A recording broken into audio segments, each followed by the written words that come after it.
राजा बनने के लिए अच्छे कर्म, अच्छे आचरण, अच्छे व्यक्तित्व का होना जरूरी है। बट हम जन्म कुंडली में ये सब चीजें दोस्तों देख सकते हैं अगर पढ़ने वाला एक अच्छा इंसान हो, पढ़ने वाला परफेक्ट इंसान हो।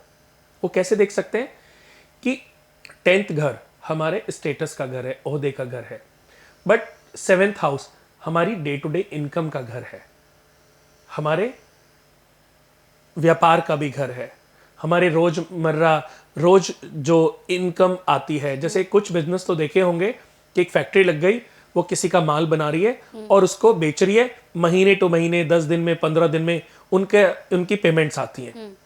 लेकिन ऐसे भी बिजनेस हैं जो आप दुकान पे जाओ, कुछ खरीदोगे, पैसे दोगे तो चीज सामान मिलेगा। जैसे शोरूम्स होते हैं, दुकानें होती हैं, आप गए, खरीदा, और इसको डे टू डे इनकम कहते हैं, हर रोज होने वाली इनकम। ये 7th हाउस से ही देखी जाती है। अच्छा। और छोटे व्यापार, शॉर्ट टर्म व्यापार 7th हाउस से देखे जाते हैं। कई बार मैंने देखा है कि बहुत सारी लड़कियों की जन्म कुंडली में, बहुत सारी लड़कियों की जन्म कुंडली में ऐसे योग होते हैं कि उनकी जिससे शादी होती है वो अपने पति को राजा बना देती है। यानी कि वो भिखारी से भी शादी करेंगी तो भी वो राजा बन सकता है। अच्छा। तो अगर ऐसी लड़की से आपकी शादी हो जाए, या आपकी शादी जिससे हुई है और उसकी कुंडली में ऐसे योग है, और आप उसके साथ लड़ाई करते हो, आप उसको दुत्कारते हो, आप उसका अपमान करते हो, तो आप कभी राजा नहीं बन सकते। उसकी कुंडली में तो है योग, लेकिन आप राजा कभी नहीं बन सकते, क्योंकि आपने अपने नेचर से, अपने कर्मों से, अपने कुकर्मों से उस राजयोग को भंग कर लिया। इसलिए आपने बहुत बार मुझे कहते सुना होगा कि फ्राइडे को, कभी कभी फ्राइडे को अपनी पत्नी को बाहर डिनर पर लेकर के जाए, उसके साथ वक्त बिताएं, उसको अपने दिल की सारी बातें शेयर करें, उसको कभी कभी फ्राइडे के दिन शॉपिंग कराएं, क्योंकि फ्राइडे यानी कि वीनस, वीनस आपकी जन्म कुंडली में आपकी पत्नी को रिप्रेजेंट करता है। और दोस्तों, आप अपनी जन्म कुंडली उठाओ, आपकी जन्म कुंडली में 7th हाउस का मालिक अगर 9th हाउस में बैठा है, 10th हाउस में बैठा है, 11th हाउस में बैठा है, आपके लगन में बैठा है, आपके द्वितीय हाउस में बैठा है, आपके तृतीय हाउस में बैठा है, आपके चतुर्थ हाउस में बैठा है, आपके पंचम हाउस में बैठा है, कितने सारे हाउस हो गए, कहीं तो बैठेगा ही ना। तो 12 में से 8 पोजीशन में अगर वो बैठा है, सुग्रही बैठा है, तो आपकी किस्मत शादी के बाद बदलेगी, और ऐसी बदलेगी कि आप इतिहास बन सकते हैं अपने समाज के लिए, अपने परिवार के लिए, अपने कुटुंब के लिए, अपने दोस्तों के लिए। लोग बोलेंगे कि यार ऐसा बनो, ऐसा बन के दिखाओ, ऐसा इतिहास रचो। बट उसकी वजह, ये तो योग आपकी कुंडली में है कि आपकी शादी होगी और आप इतिहास रचोगे, आपकी किस्मत ऐसी बदलेगी कि आप सोच भी नहीं सकते। बहुत लोग तो इस बात को समझ लेते हैं, पर बहुत लोग नहीं समझ पाते। जाने अनजाने पत्नी का अपमान करते रहते हैं, उसको नीचा दिखाते रहते हैं।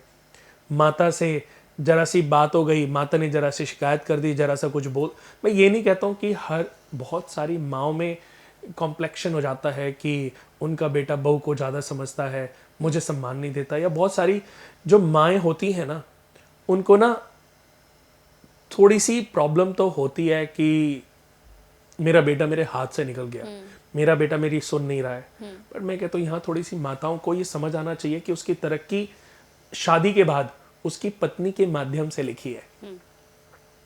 उसको अपनी पत्नी को सम्मान देना पड़ेगा, प्यार देना पड़ेगा। लक्ष्मी के कितने रूप हैं, कितने रूप हैं लक्ष्मी के, महालक्ष्मी के कितने रूप हैं?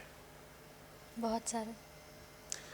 अष्टलक्ष्मी तो है ही, ये तो कहती है ना अष्टलक्ष्मी, अष्टलक्ष्मी नो निधि के दाता। तो अष्टलक्ष्मी में कैलकुलेट करते हैं ये लक्ष्मियां कौन है। माता महालक्ष्मी है, माता महालक्ष्मी है, तो पत्नी भाग्य लक्ष्मी है, पत्नी भाग्य लक्ष्मी है। बेटी शुभ लक्ष्मी है, तो बहन आदि लक्ष्मी है। कि व्यक्ति एक ही बार गलती करता है, एक ही बार उसका मंथन होता है, उसके बाद वो पीछे मुड़, उसको फिर सोच विचार उसके जीवन से खत्म हो जाती है। तो इन चीजों से वो अपने 7th हाउस को खराब कर लेता है। 7th हाउस जो कि स्त्री, पत्नी, डे टू डे इनकम का घर है। तो बहुत सारे लोग अपने व्यापार को दोस्तों सिर्फ अपने कर्म ट्रैक से ही खराब कर लेते हैं। अब वो पंडितों के पास जाते हैं, एस्ट्रोलॉजर के पास जाते हैं, वो फोन में ऐप पर जाकर के बहुत सारे पंडितों से घंटों बात करते हैं, तरह तरह के पंडितों के पास भटकते रहते हैं, लेकिन पैसे की बर्बादी करते हैं, उनका व्यापार ठीक नहीं होता। ठीक होने के लिए पहले कर्म को ठीक करना जरूरी है, तभी रास्ता निर्धारित हो सकता है। ऐसा नहीं है कि कोई मेरे पास दुनिया का कोई भी आदमी आएगा और मैं किसी की भी किस्मत को बदल सकता हूँ। मैं भी कर्म ट्रैक के आधार पर ही तो काम करता हूँ। बिल्कुल। मेरा काम है आपकी कुंडली के माध्यम से आपको मार्गदर्शन देना, आपको रास्ता दिखाना, बट उस रास्ते पर तो आप ही को चलना है ना। बिल्कुल। अगर उस रास्ते पर आप चलेंगे ही नहीं तो आपको सक्सेस कैसे मिलेगी? तो ये हमें समझना है दोस्तों। हमारी जन्म कुंडली में व्यापार जन्म कुंडली किन भावों से देखा जाता है, पर पैसा मिलने के तरीके क्या हैं। और मैं आपको फिर से बता देता हूं कि आपसे कुछ पाप जरूर हो गए होंगे।